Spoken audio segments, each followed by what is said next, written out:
Oh, good. Thank you, ladies and gentlemen. I'd like to call this meeting to order. But before we begin our business this morning, I'd like to call on Wes Cantrell for a little devotional. Good. Push start.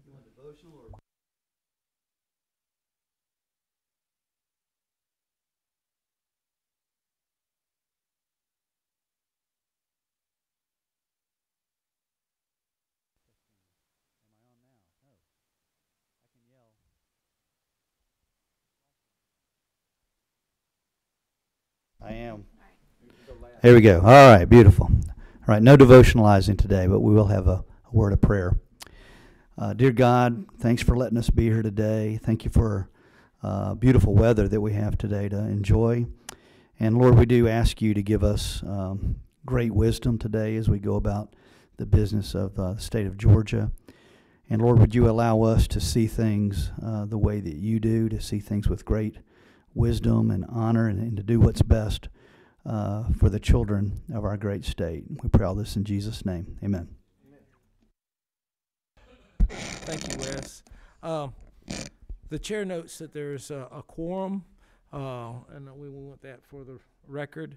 And I want to thank the members of the committee for their attendance today and for their work on this committee, and also want to thank those in attendance in the audience. We have one bill before us at this point. We have two on the agenda. And let me just read the ground rules. We will be taking testimony for each of the bills on the agenda. If any member of the audience wishes to speak on any of these bills, please let us know by adding your name to the list of witnesses at the front of the desk. Have we got that out? Yes. Good. It's on the podium.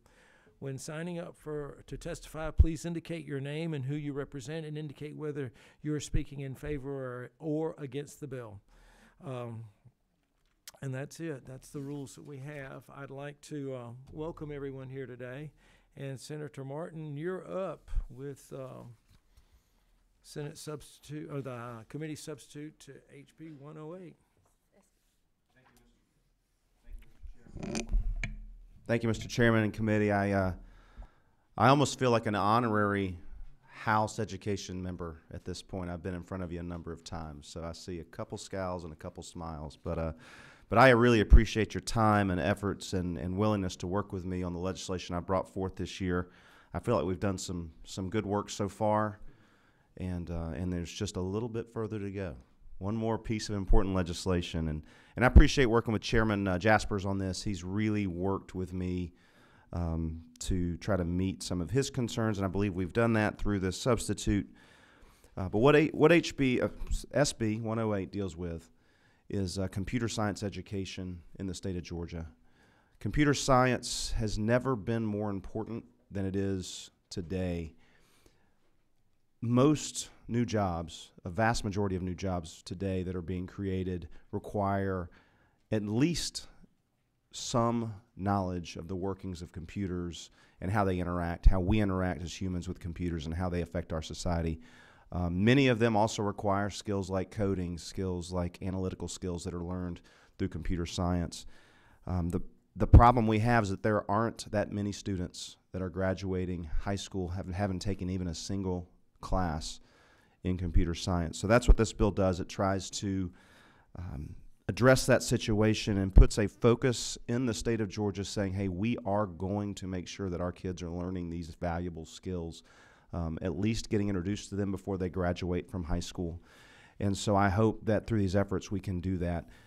I don't have to tell you that we are a center of innovation, whether you're talking about Tech Square here in Atlanta, whether you're talking about the logistics corridor in Savannah, where a lot of great things are happening around technology and logistics, or whether you're talking about Cyber Command that's located in Augusta. Our state is a center for innovation, and we do have the opportunity to be the Silicon Valley of the South, of the Southeast, of the East, however you want to say it. We have a chance to lead in these issues, and I think this is going to help move us along. What it does is it sets up a grant program to train teachers. Our biggest problem is making sure that we have adequate teaching professionals who can teach these classes. It also sets up, when you look at when you look at the offering the courses, it allows schools to either provide a physical course on site, but it also allows them to partner either with other schools or with the through virtual means, using the virtual school or other means to do that, which I think is very important. I understand that there are a lot of rural school districts that may struggle to find an individual who is qualified to handle this on their own as a teacher, but allowing these virtual means, I think, will empower them to be able to offer these valuable courses and allow their students to get the exposure they need to this. So the other thing that it does is it requires, beginning in 2022 to 23, it requires that each local school system shall provide at least one high school in its school system to offer a course in computer science. Secondly, it says that all middle schools shall offer instruction in exploratory computer science. One thing that I've come to realize is that our young students are really excited to get this instruction. They really enjoy seeing what they can do on a computer keyboard, make a robot come to life, or produce animations on a screen, and it really gets them excited. And it gets them excited before they're too cool to learn computer science. And I believe that this course of instruction really can open their world. You know, you can have these skills, and I mean, whether you're come from a high poverty school district, whether you come from, I mean, it doesn't matter where you come from. Race doesn't matter. Your socioeconomic situation doesn't matter. If you have these skills, if you go after them, you can change your place in our economy and in our society. And I think that's really important and something that should be focused on. And I think that's something the whole legislature should be making sure we're doing. So it goes on line 57, 23 to 24 school year. At least half the high schools should have a course. And then in 24-25, we're saying that each high school in the state of Georgia should require, they should have a computer science course, at least one, so that these students can get that instruction they need. We, in the substitute, we pushed those years back.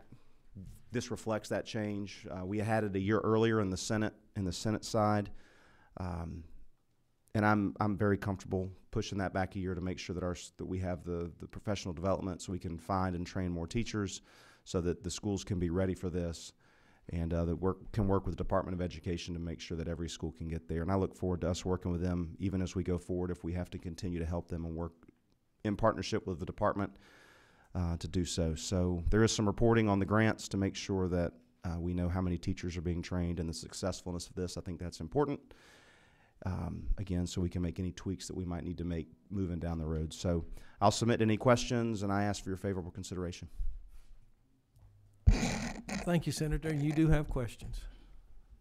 I talked too long, didn't I? 23. Hey, Chairman Martin, thank you for this bill.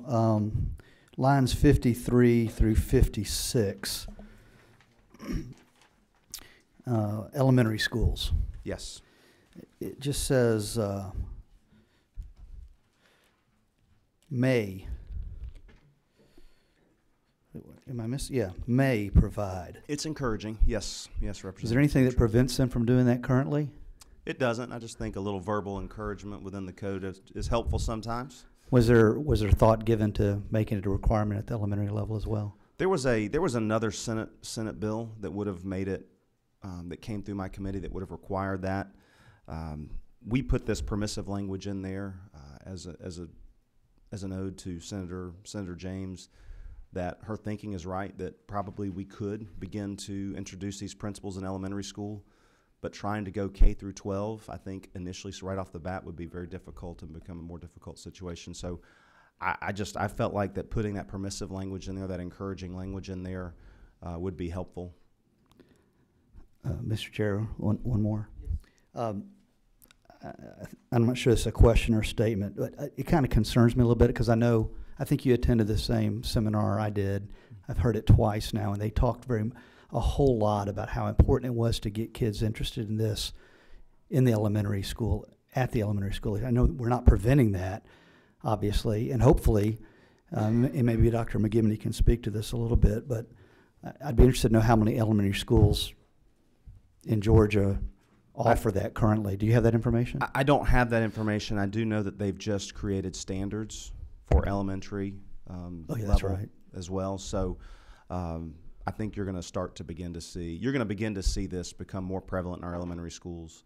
And there's a lot of tools that are becoming available, whether it's through code.org, which is the Right. seminar we went to, but also I know Amazon's coming out with some free tools and free training for teachers because people see it. And then the great Georgia Institute of Technology, they're doing a lot of great things.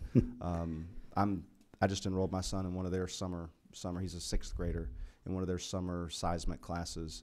And he's excited about that as we focus on STEM. And I know there's a lot of focus in Gwinnett County on STEM elementary schools, STEAM and STEM.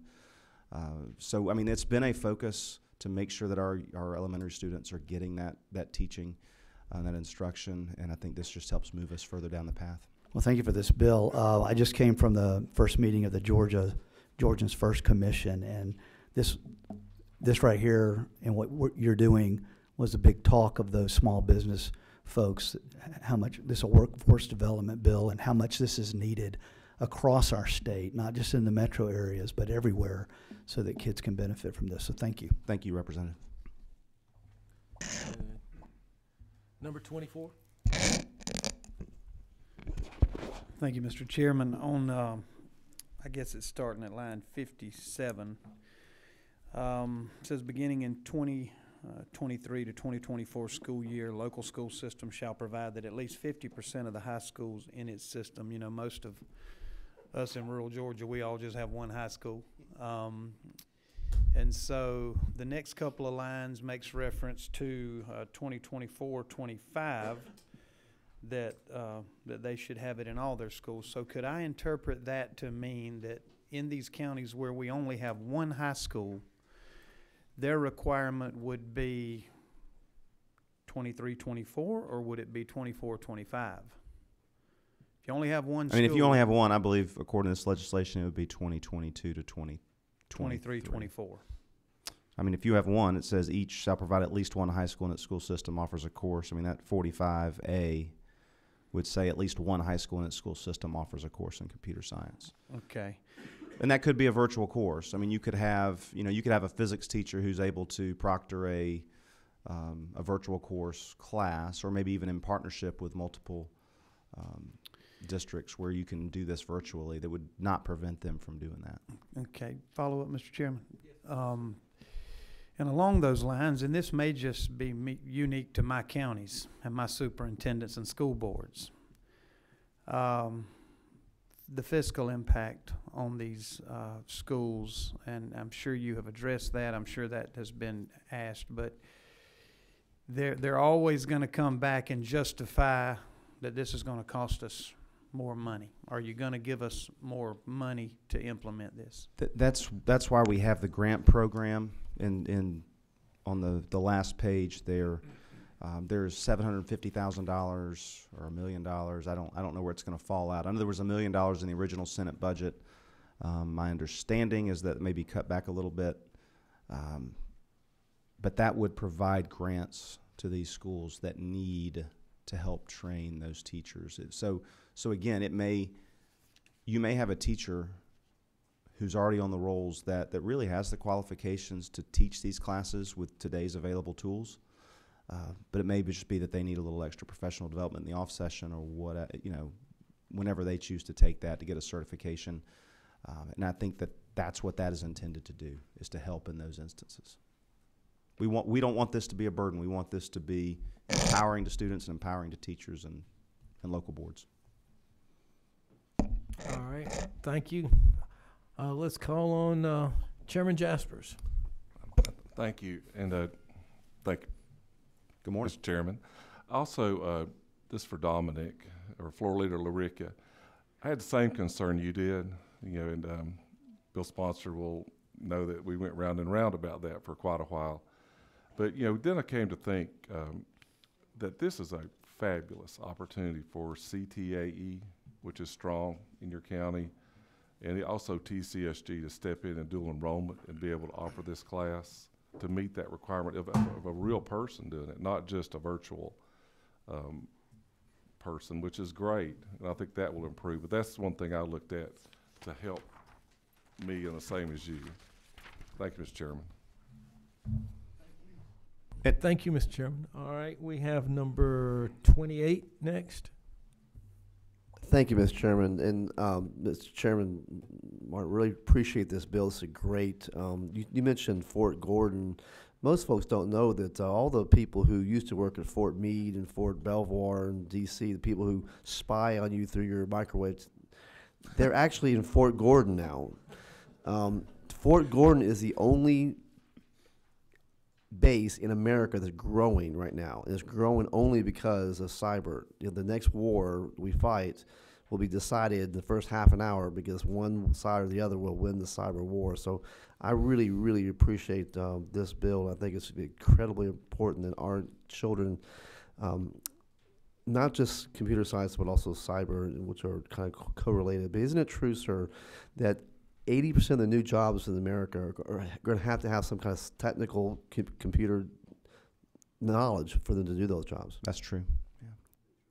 Yeah, and I would say to that point, when you talk about Fort Gordon and what's going on there, when we were at the seminar in D.C., my wife's cousin lives in just outside of Washington, D.C., and her husband actually works in cyber. He was a lieutenant colonel in the Army. He worked under the Signal Corps, and so now he works specifically as a consultant dealing with cybersecurity. And I asked him about Cyber Command Fort Gordon, and he said, "Oh yeah, it's really great down there. The only concern we hear," and he's talking about from his perspective as working with people in the military, working with the U.S. Army. He said the main concern we have is, are we going to be able to find enough people in Georgia to be able to fill these jobs in Fort Gordon? So we got to get on it, and we got to do it now. Thank you. All right, number 11.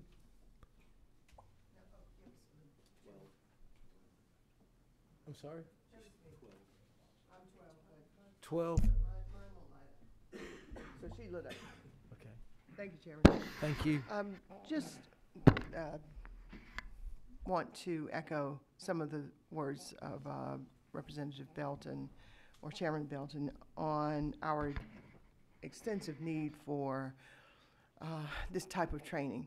I was at I believe it was an Apple seminar, and they were saying that just in the state of Georgia, there are like between 11 to 15,000 jobs, IT jobs, that are vacant and can't be filled because we just don't have the training going forward to make people, people can't apply for these jobs. You have to have the training. So I really want to commend you for this. I think that this is the way that the world is going, unfortunately, and fortunately. Both. Yeah, and I just want to reprimand you for not bringing this sooner. That's all. Well, I appreciate it. My eyes have been open to the importance of education policy in the last few months. So I was glad to do this. I blame this bill. The bill is. I made a phone call to our lieutenant governor and said, "Hey, what are we doing on CS?" And that's probably the point where he said, "Okay, I think I'm going to appoint you as education chair." So I sort of blame this idea on me being chair as well. But I think you're right. I think it's important. And I had something else I was going to say, Representative Paris, but I know what it was. Senator Dolezal, who owns a technology company, he hires programmers. He said that the trend today is that they're beginning to hire programmers straight out of high school. If they have these skills and if they have the appropriate training in high school, they can actually be making $70,000, $80,000 a year out of high school. And that is actually becoming, I think they're finding they pick up bad habits in college. So I think this is real. I'm telling you, this can change the trajectory of people's lives all across our state. All right, one more. Yes, ma'am. Where can we apply? I talked her into, vote yes, ma'am. Thank you. All right, number 13. I know I'm not on this committee. It's the full committee. This is a full okay. This look like subcommittee. All right, but when you talk about Fort Gordon, that's my hometown, and I wanted to commend you as well for bringing this in. When we talk about cyber, and you're right, Representative Belton, that Fort Gordon has put the federal government's put a lot of money into building that cyber security center on base at Fort Gordon. And I wanted to remind everyone also that the state has invested $100 million into cyber training right there in Richmond County, but it's for the state. The GBI office is there, and so many others are. And Augusta State as well. Augusta State is administering the whole program. So you're on point, and we commend you for that and look forward to.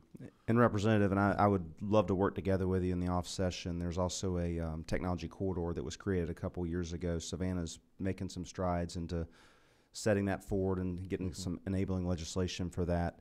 I'd love to see Augusta do the same thing, and let's work on some education initiatives through the implementation of that corridor. I think that would be outstanding as well. Let's do it. All right. Thank you. Cool. Thank you. Any further questions? Okay, hearing none. Is there, what's the pleasure of the committee? Can make a motion to do pass. Second. Do pass and multiple seconds. Is there any further discussion?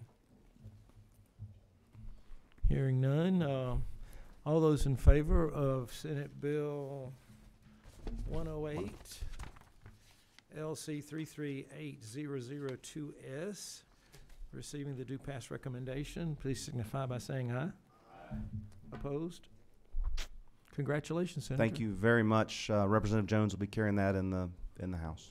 Fantastic. Thank you so much for your time. Thank you.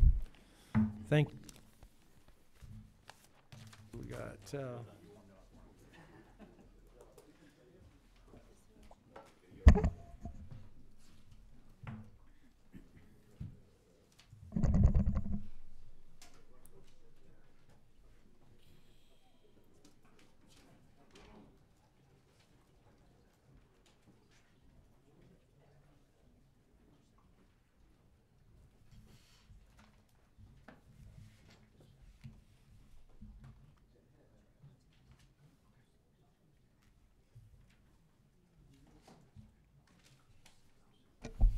All right, thank you very much. Thank you, Chairman Choate, for taking over. It's a crazy few days as we're all in. I just really want to start off. I have to apologize. Yesterday, I had to leave a subcommittee meeting, and it was at 4 o'clock when I had to leave, Senator. And just for the committee's knowledge, the Senator and I met with a room full of people that were very knowledgeable and passionate about law enforcement, and we had a nice long meeting and worked on this bill. But I just wanted to apologize publicly that I had to leave that subcommittee meeting because I know there are a lot of people there wanting to testify, and I didn't do it on purpose, but that's just what it is these days. So, to get started on this bill committee, this one is school security, and this has been a very important thing. I think you all know what happened last year in Parkland. The Senate and House both had study committees that met all summer, all fall, issued reports. You know, we went to meetings with the Trump administration, Secret Service. We've been all over everywhere. And what you're going to hear today is what I think is our first shot at making a good, strong statement about what we feel about school safety in our state. And commend Senator Albers working very hard on this. Took some things I put in. You'll see just the mix of his and my bills and our ideas. And I appreciate him working with us. And with that, Mr. Chairman, you got it. Thank you, Mr. Chairman, and I do really want to thank you personally for all your incredible time and effort, as well as your study committee. Certainly, everybody on the governor's staff. Governor Kemp has obviously been leading the effort for school safety from the very top. As we get into this bill, I do want to just take a moment to also shine a light on the great work done by GMA, the GBI, our friends with the Department of Education, the Sheriff's Association, Police Chiefs Association, as well as all those groups that presented to all of us in the off session, up to and including students, parents, teachers, school administrators, and all those folks that gave us input. In front of you, you've got a committee sub LC 41-2028S. There are a couple of minor changes that we missed, and it was my late errors last night. We were burning the candle on both ends, but we brought our good friend Julius here to help us make a couple of minor tweaks to that. So I'm just going to take everybody through the bill, if that's okay. This is the Keeping Georgia Schools Safe Act. As Chairman Jaspers mentioned, this is really a great compilation of both his bill from his committee as well as our Senate Study Committee. It's a great step forward. There'll be many steps to go over the years, as well as a lot of that's being done via budget. That is both in the amended as well as the full budget. The bill begins, though, on the second page with what's called the Site Threat Assessment. And what we're having is every school, once every 5 years, have that site threat assessment completed. And they can do that at their own choice of using GEMA, who provides those services at no cost. They can use their local law enforcement, typically the sheriff or the police and local fire and EMS will be the ones showing up, and or even contract with a third party to do that. However, GEMA will make sure they have parameters in place and certify those who are doing it definitely know what they're talking about. We want to make sure that these are the experts in the field. Based on what they learn from those threat assessments, they will keep their school safety plans updated, a process they will continually look at on an annual basis. And the Department of Education will receive that information, make sure it is shared with all the local law enforcement, again, working with our sheriffs and our chiefs of police. So everybody is communicating together for their planning to make sure we're all on the same sheet of music. And actually, there is one error that I made last night on line 58, which is the Department of Education will post a list on their website showing all schools that have completed and all schools that are delinquent in completing the school safety plan, not site assessment, site threat assessment. So that will be a minor change I'll ask for your consideration at the end. Moving on to the next page, this talks about the different areas of a school. A school is not just the physical building. It is the campus, it is the school buses, and other things that we learned during our study committees. So this just establishes that we're going to look at all of those areas. I'm just going to keep moving so we can, it's a pretty meaty bill. The next part of the bill, which continues on to page 4, shows the connection with local law enforcement and local public safety to conduct drills. Obviously, we all learned in the past, we did the fire drills. We all lined up single file and quietly walked out. We need to make sure we're doing the right drills as it pertains to school safety now. Obviously, a lot more inclusive than a simple fire drill used to be. Beginning on line 119, they're going to provide, each school or Board of Education will provide a report to show what projects and initiatives, this was good work by you, Chairman Jaspers, and your committee, on how they are working on school safety, what they're spending on school safety, to show the public what is happening, to make sure we're being very transparent in what we are doing. Then it goes into that every school will have somebody who will be designated the school safety coordinator.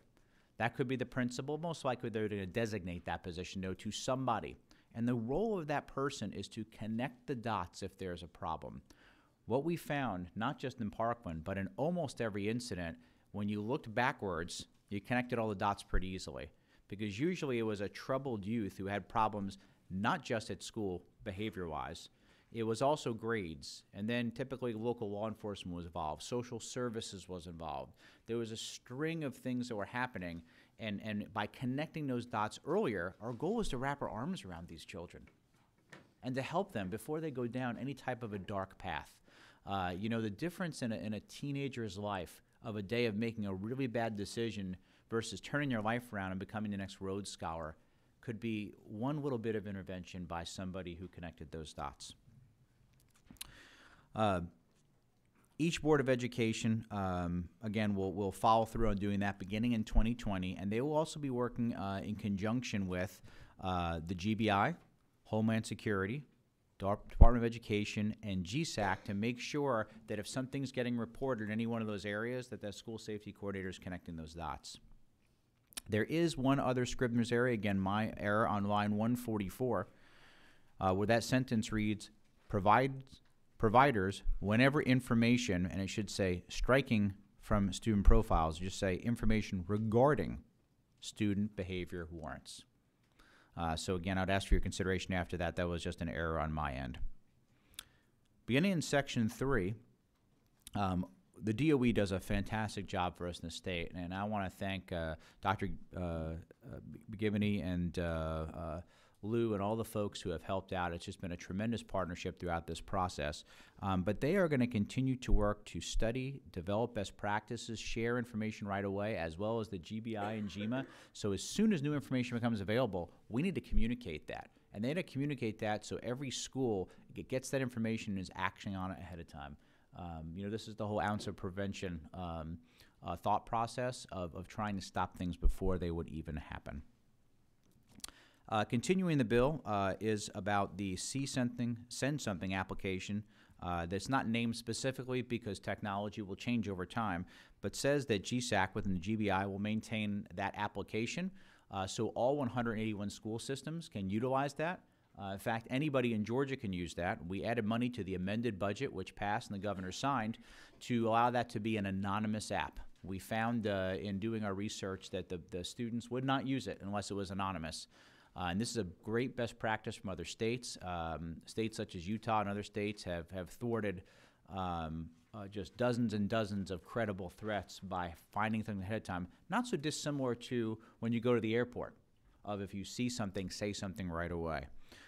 And this sets up the methodology for GSAC, which is on duty 24 hours a day, 7 days a week, 365 days a year, to collect that information, investigate, act upon, and then get engaged, whether it be local law enforcement, could be the school system involved in that. And the rest of the bill talks about how the GBI is able to do that through GSAC. Obviously, our primary law enforcement is still going to be the local sheriff or police departments. And I want to thank, again, the sheriffs and the chiefs of police for working with us on that. But they have to work in tandem together to make that happen. Then if you continue on to Section 5, this just promulgates that of how they would work with the Attorney General to get documents and as they do their typical investigation type of stuff. I won't go into all detail here, but it's pretty straightforward stuff if something becomes a credible threat. And then as you get to Section 6, this is the area where we talk about the power of the bureaus again. They have limited powers, right? They have the ability to investigate, but they wouldn't take over any scenes. It would just be for certain things involving the school safety. Again, we rely on our local law enforcement again. And if you continue through that, it's just to make sure that there are no conflicts, a seamless team of people working together, if they're state and local, and even in some cases, obviously, the feds may be involved as well. And the last part of this just, again, talks about what the extent of those powers are that everybody was comfortable with. And there was one section missing, Chairman Jaspers, I apologize, from your bill, that I know we missed a section, a paragraph for, that we forgot to add in. And I don't have that language in front of me, but I didn't know if it was appropriate for. Julius, do you have that in front of you?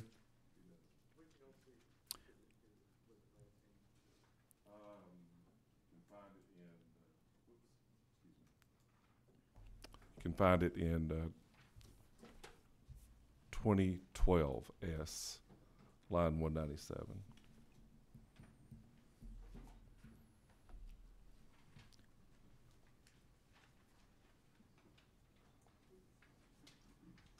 We'll do that in a minute, Okay. Senator. Sure. Do you see it? Okay. Right. With that, Mr. Chairman, I would yield for questions. Okay, we'll start off number 23. Is that Chairman Cantrell? Right there, okay? Hey, thank you, Senator Albers. Great bill. Thank you. I know you know this because you represent part of the same county that I do. But we have a separate campus police department first. I'm trying to just wrap my head around lines 113, 114, 115. Does that, where it says with the sheriff on line 113, in coordination with the sheriff or a local law enforcement agency with jurisdiction over its geographical area, is that That would be That would so. be the In the campus. case of Cherokee County or any school system that has their own post-certified police department, that would be the local law enforcement agency. Does that prohibit the sheriff from having involvement then? No, it's both, right? So in most cases, they're going to be contacted through coordination of both agencies, because typically if there's any type of an incident, you're going to have all hands on deck. Well, it does say or. Right. Well, in some cases, there's not, right? So most school districts don't have a local law enforcement agency. Most of the state has just a sheriff's department, where an example would be where you and I represent. They may have a school police department, a city police department, and a sheriff that all cover the same area, right? I have some concerns because I think you were aware we had the incident at one of our schools. Yes. And there was a communication difficulty between two of the departments that almost resulted in a real problem. And I just want to make sure that that's really clear as to who is responsible for this, and that they do have to coordinate. And they do. I mean, there's not animosity. I'm not saying that at all. But where does one line stop and the other start, and those kind of things? When it comes to school security, my own county, I'm just concerned that it's not super clear.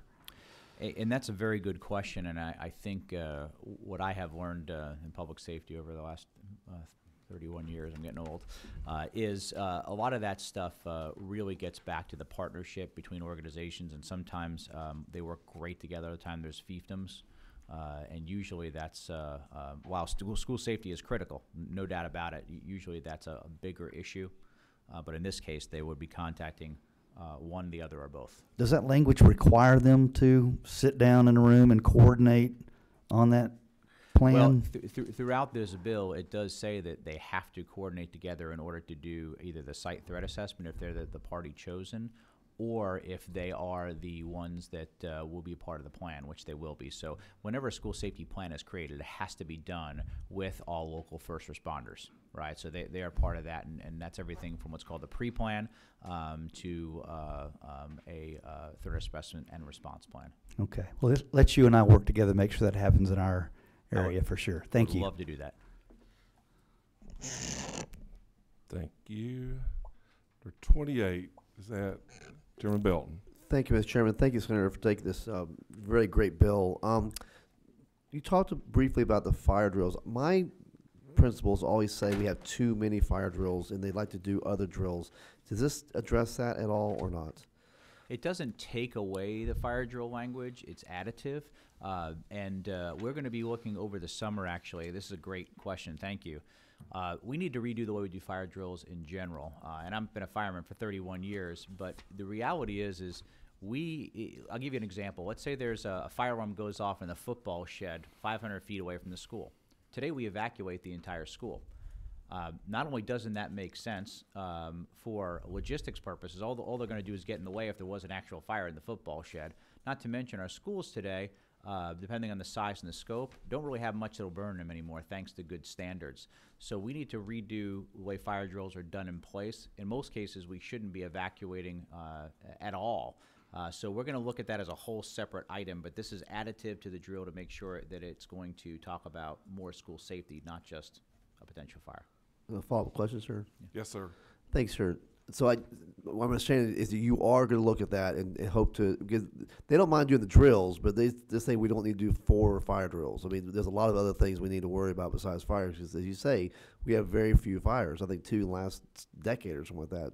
That's right, and again, in some cases, it doesn't even make sense to be evacuating the school, right? And we learned, sadly, at Parkland that the fire alarm was pulled in an effort to put people out into one area together, so it actually worked against us and for us. But that is, we're going to keep the conversations going, and I think I mentioned this in the beginning, but I want to reiterate because it's so important.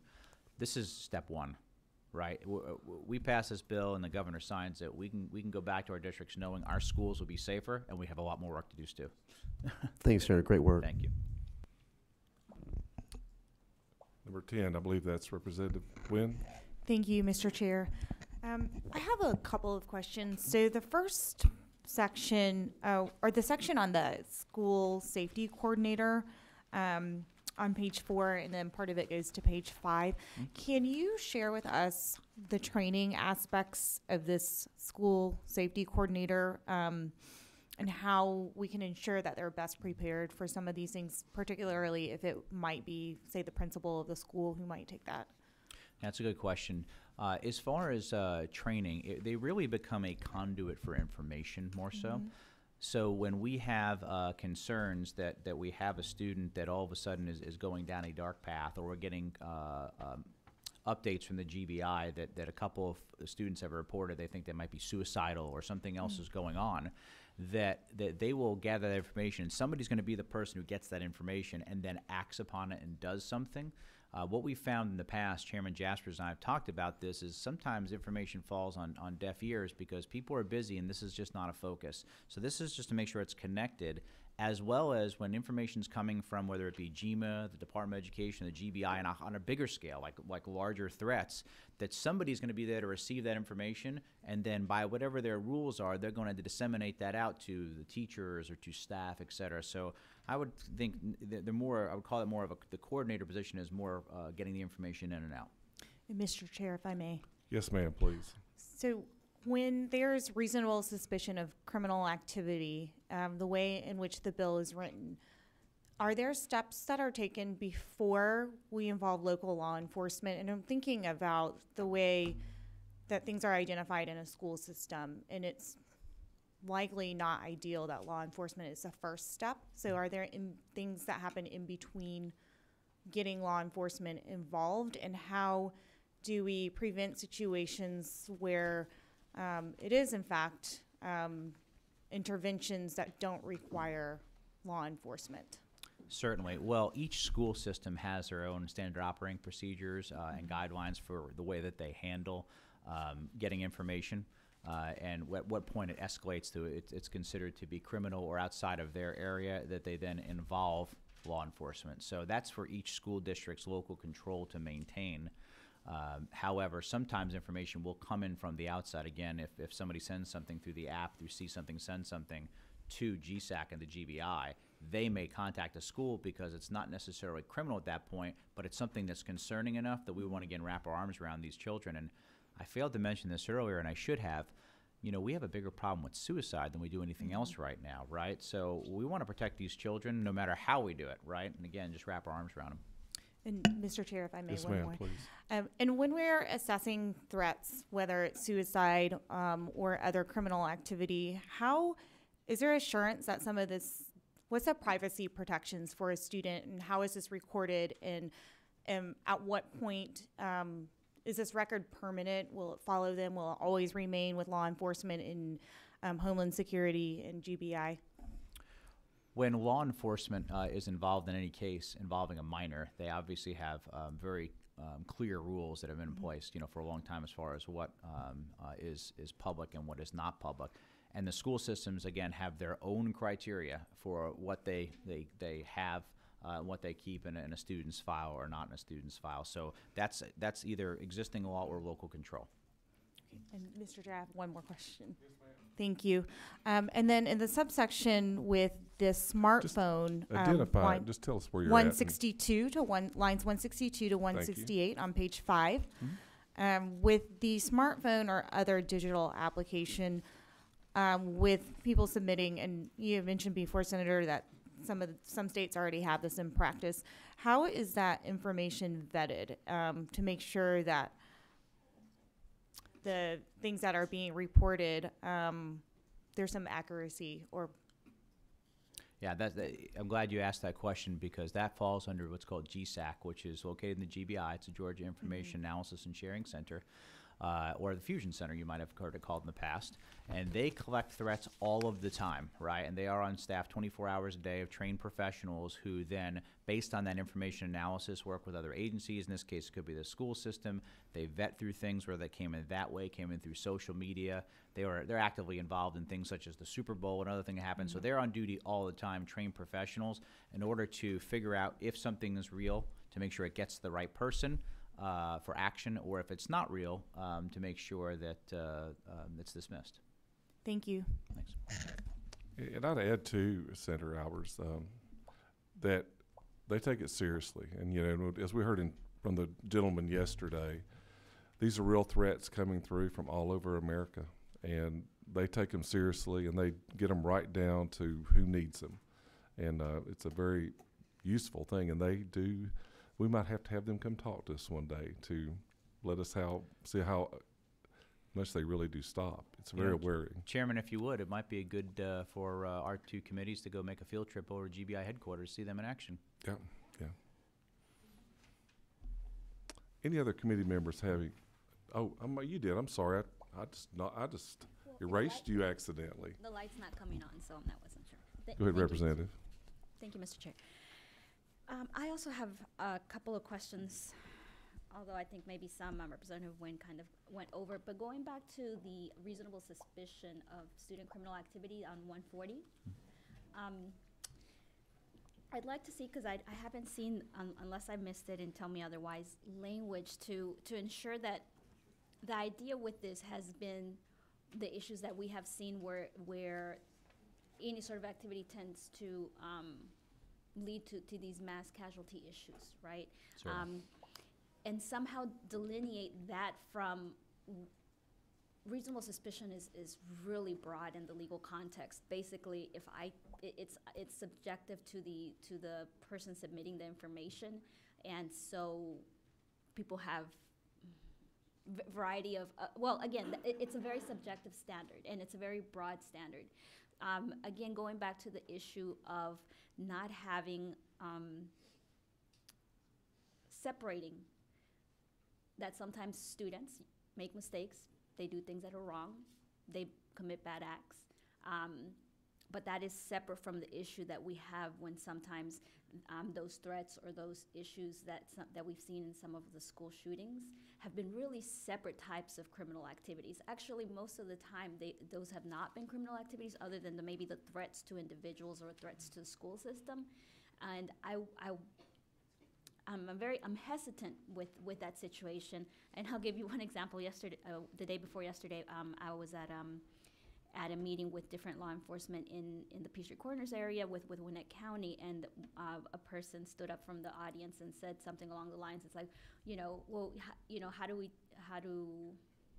where do we report when we see, a lot of young guys, hanging around in our neighborhoods? That, for that person, was suspicious activity. That, for many of us, are just boys hanging around. And so I wanted to see if there's some way that we could have some language to modify, or would you be able to agree on some language to ensure that we do separate, again, that information sharing and that reasonable suspicion between issues that would affect mass casualties or problems to the school as a whole, versus just an individual maybe doing something wrong just as a young person? Well, Representative, I think if you look at starting on lines 136, this is coordinating with the GBI, GEMA, Homeland Security, GSAC, and the Department of Education. Mm-hmm. This is not just anyone, right? So if a student, someone who works in the lunchroom, or a teacher, or someone reports something through the app, if it's not an issue, it will go away immediately, right? They'll investigate it. There's nothing there, then there is no further action. However, if then it does turn into criminal activity, then it would follow the normal process. But I don't think those associations align the way you were bringing those up. If I may add to, Senator, just jumping in on this, if you look on, excuse me, on line 129, we're talking about a school safety coordinator. That's somebody that's in the school. Sure. They're going to be aware of the procedures and processes that are in the school, and they're going to be the one, if I'm not mistaken, Senator, to filter line 140. That's Those right. people that see it every day, they know the difference, and I think they're the decider. Is that not true? That's exactly right, Mr. Chairman. Thank you for clarifying You it. bet. Number 12. Pardon me. We'll punch a button again. I'm going to number 12 right now. Ms. Paris? Thank you. Thank you, Chairman. Senator, as I'm listening to it, this may not be your intent, but it seems like it also would provide some assistance as far as cases of bullying and harassment within the schools. amongst students? It, and it, that it kind of certainly thing? could. Again, if somebody reports something and it's vetted to be something that is of a concern, then it will be shared with the school safety coordinator, and then he or she, whoever is the recipient, then can act on that. So it certainly could have a very positive unintended output. Thank you. Yes, I don't know if there's any way to address that within the bill, but I think that that's certainly something that the schools are dealing with. And while we're on the topic of suicides, you know, the kids committing suicide, which is atrocious, a lot of it is stemming from things that are happening within the schools and no one present for them to go to and talk to and, you know, that kind of thing. So on its face, I appreciate the bill. Thank you so much. Representative Lopez Romero. Another question that I had, or a bit of a concern, is around lines 200 going forward, that section with being able to be authorized to issue a subpoena with only the consent of the Attorney General and not necessarily through judicial proceeding of having that subpoena issued by a judge. Is that, I don't, can you just further maybe provide me some comfort that we're not going to use that in order to do searches that otherwise would be protected under the Constitution? Well, certainly we wouldn't do that. I mean, this is simply allowing the GBI, because they're going to be the first people to potentially investigate when something comes in through the application to the for the Fusion Center, their ability in order to follow that investigation if it is necessary, right? Sometimes it will and sometimes it will not. But this falls in bands with what the GBI does normally in their normal course of business. Is now just applies specifically to coming out of the Information Sharing and Analysis Center. But specifically, though, the subpoena would compel the production of the enumerated list, basically anything that might be requested, including all records documents. So it's again very broad. Basically anything that's at the school or with the student on their body, in their locker space, in their backpacks, in their cars. You know, so long as it's on school property, and simply having a subpoena that all you need the consent is from the Attorney General and not going through a judge for signature is a bit of a concern. Well, Representative, I think you may find is all that stuff is already the school's prerogative to go through anyway. Once a student drives on the school property, everything that's in their locker, on their person, and in their car is subject to review and search from the school today. And they do that today in many cases. Wow. Excuse me, number 25, is it Chairman Nix? Yes, sir. Thank you. Senator, isn't it true that our Constitution also protects those people who may be put in harm's way because of people who may be doing things they shouldn't do, just as much as it protects the people who may be doing things they shouldn't do? Absolutely. And this bill is aimed at protecting our students from people who would do them harm. Is that not true? That's absolutely true. Thank you. Thank you. Thank you for the bill. Okay. No other questions from the committee. We have some, it's a little bit different posture than we normally are, but we're here in the last days of the session. We have some folks who would like to speak, and I believe it's John Zahner. John, you're an educator, man. Can't read your writing. You approach the. Oh, okay. You will identify your name, who you're with.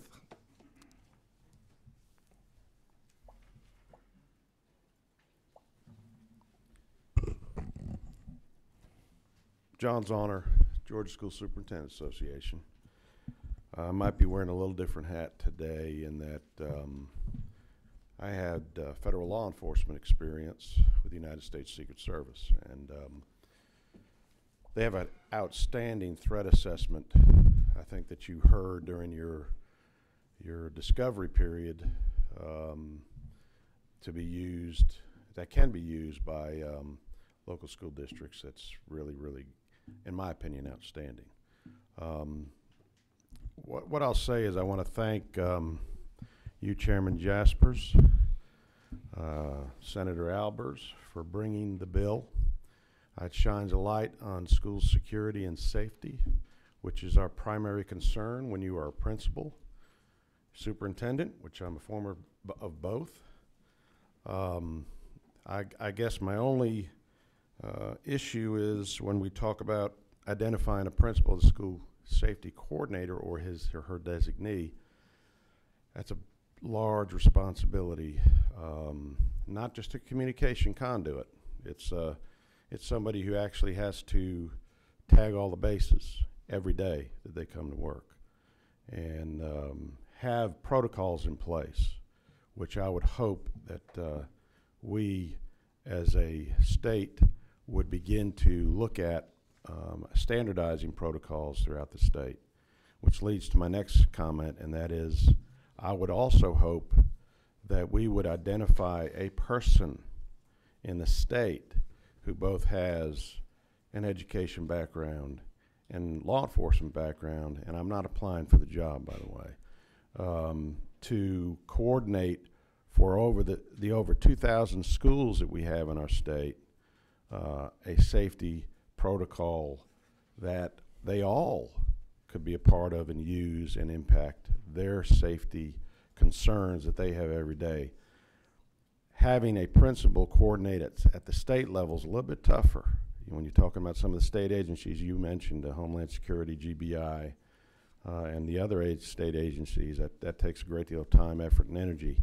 And I just wanted to kind of get that in that I think if we're really serious about school safety and security, this is a good first step. But I think there are also other things we can do to make it even a better situation. And I did, full transparency, I did submit some comments to you, Chairman Jaspers, and the governor's office concerning this. So Thank you. That's all I have to say. I'd be glad to entertain any questions. If not, I will yield the podium. Just while you're there, I think Chairman Albers, and I'll tell you, that when we met with GME yesterday, I don't know exactly how to describe it there, but they're doing a needs assessment, would you call it that? And one big subject matter is school security. And I think you'll see GMA do that. They're taking that very seriously to make sure that it is uniform. I think that's probably the biggest discussion. That meeting yesterday was transmittal of information uniformly. You'll see a few amendments to kind of help that, but we understand it's serious. I mean, we do. I have no doubt doubt conversations. about that. And I do want to full transparency. The Georgia School Superintendent Association has a conference in April in Savannah, and we have the GBI and GMA coming to present on this very issue, especially dealing with threat assessments. And it's not just site threat assessments. It's the assessment of children that are obviously through various means, and that generally relates back to the culture and climate of the school, which I think DOE has really emphasized in school safety and security, that we are having that conduit of communication with these law enforcement agencies, but also improving that situation at the local school level is critical. But having GBI and GMA present at our conference to talk to all the educational leaders in our state is also critically important. So I just appreciate the opportunity to speak, and thanks. You know, I'm passionate about the threat assessment model, and but I think I may have gotten the cart before the horse. Because in the governor's budget, I mean, we're putting money in for mental health in schools, Absolutely. and I think that's got to be in place.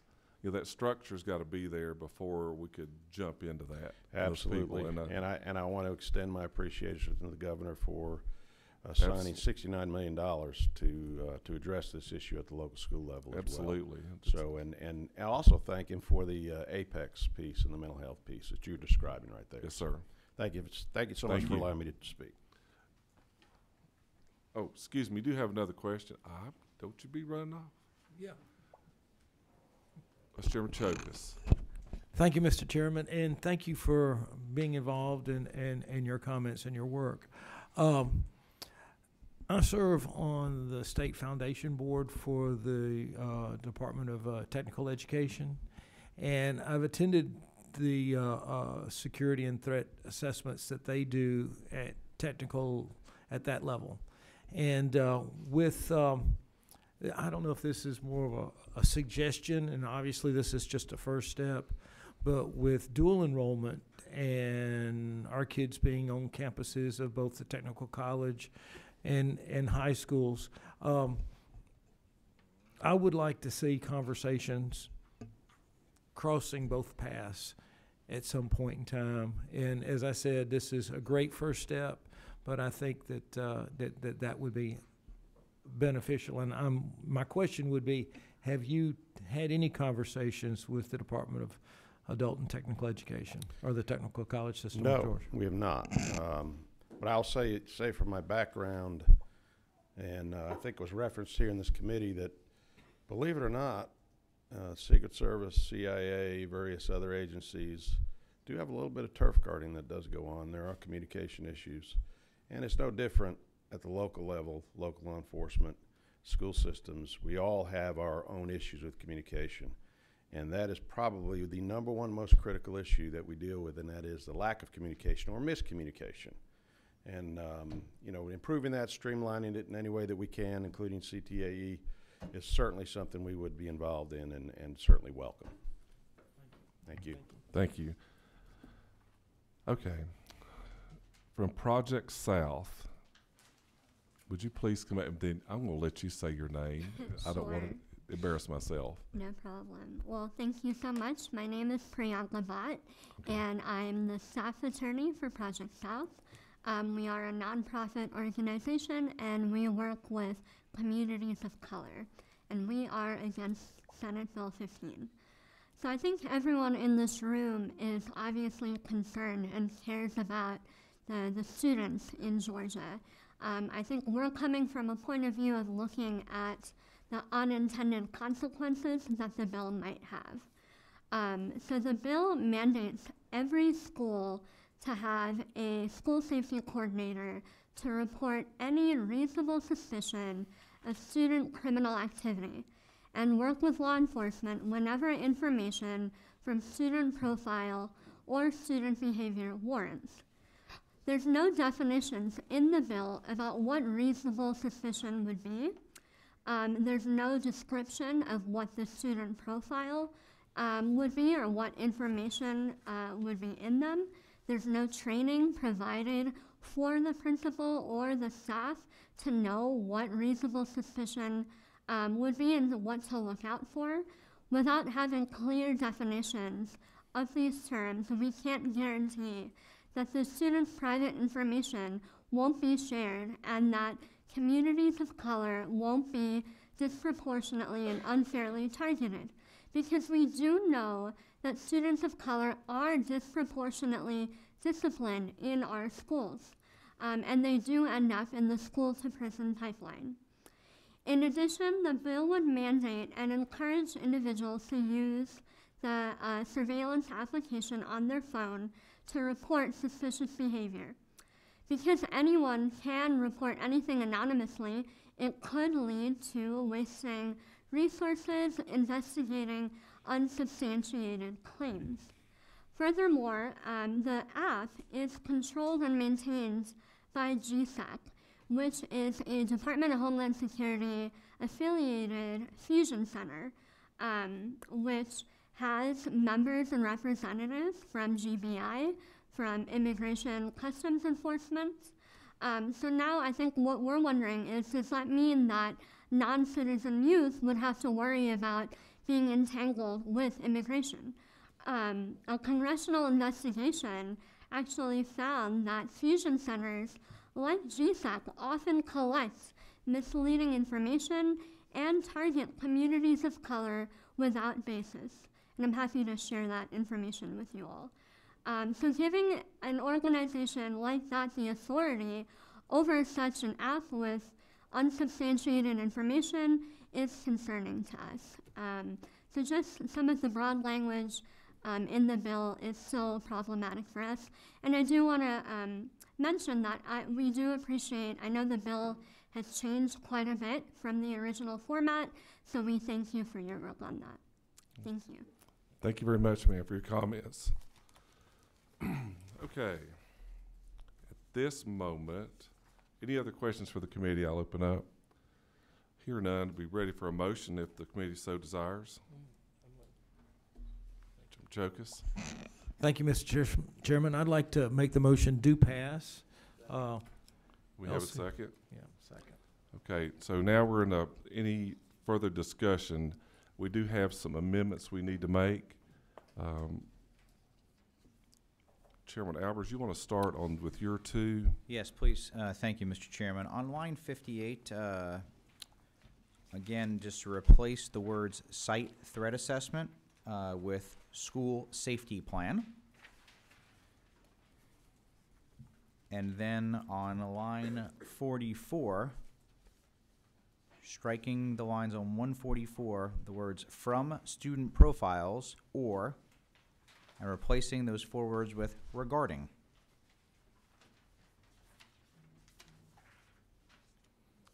Okay.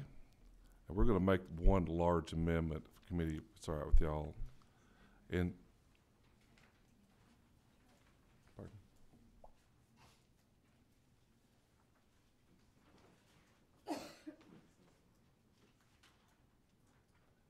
I've been advised to say what? We're adopting his amendments. I'm adopting his amendments. Thank you. This is great to have somebody like this. Absolutely.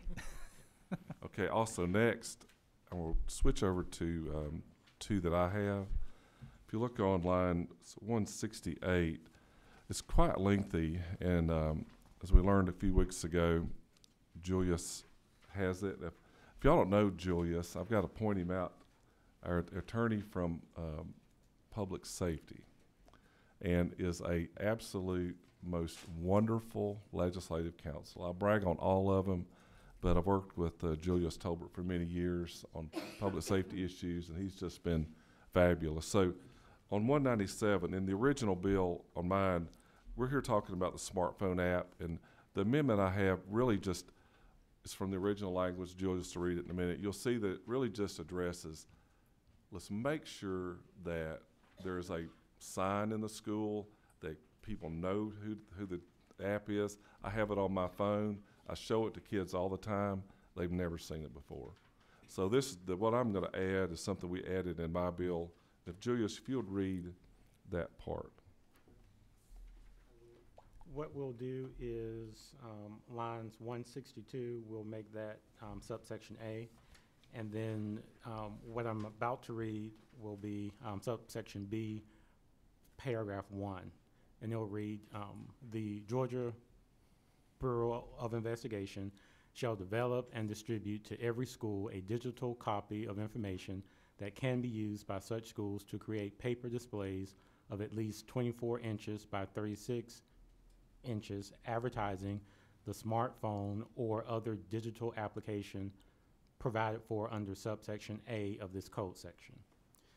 And then we'll add a paragraph 2 which says, every school shall post such paper displays provided for under paragraph 1 of this subsection at the main entrance to such school in each room where students typically gather to eat lunch and in the school's gymnasium or other inside area where students typically gather for physical education or for sports competitions.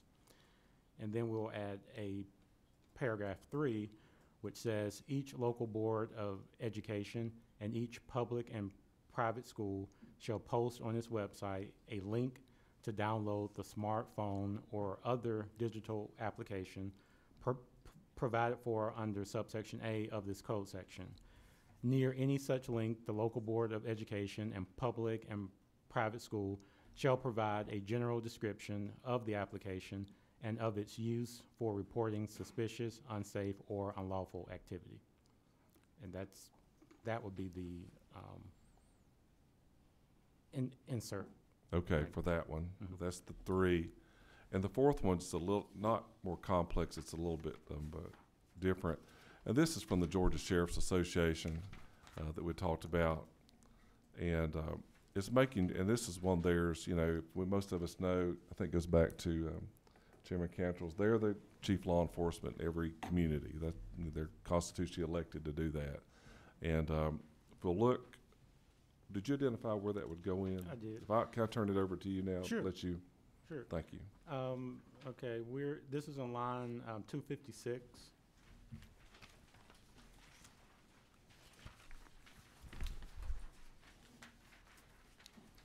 Where it says shall notify, and there we'll put shall notify the sheriff and any other law enforcement agency, and then the line will continue. So again, after notify, we will insert the sheriff and then after any, we'll insert other. Is that clear, everybody? Okay, going on to just the rest of that. Sure. And then at the end, after events, on line 258, we will add this sentence. Before entering a school location or site in which developing situations involving Homeland Security activity as defined by Code Section 35-3-200 have been reported, agents of the Bureau shall make direct contact with responding sheriff's deputies and local police officers in order to ensure that such agents are known to be on the site of an incident by first responding sheriff's deputies and local police officers. And thank you, Julius. And in the committee, that's really to make sure that on site, everybody knows who's there. And the very clear request from the Georgia Sheriff's Association. So there's our amendments. Anybody need any further discussion or thoughts on them? Hearing none, I have a motion on the amendments. Pardon? I made the motion. Now I need a second. Yes, second. There we go. I didn't write notes down, I'm sorry. Okay, so we've got, so this is now a committee sub as amended by the committee. How do we say that? Oh, we got to vote on the amendments. Thank you. All those in favor of the amendments we just described by saying aye. Any opposed? Hearing none, the amendments are attached. Now we vote on the main question. That I need to describe it, I believe. LC 41-2028S. How do I say it? It's as amended. Any discussion? Hearing none. All those in favor of this movement, please say aye. Aye. Any opposed? No. Had two. Thank you. Our meeting is adjourned. Thank you so much, sir. Mr. Chairman.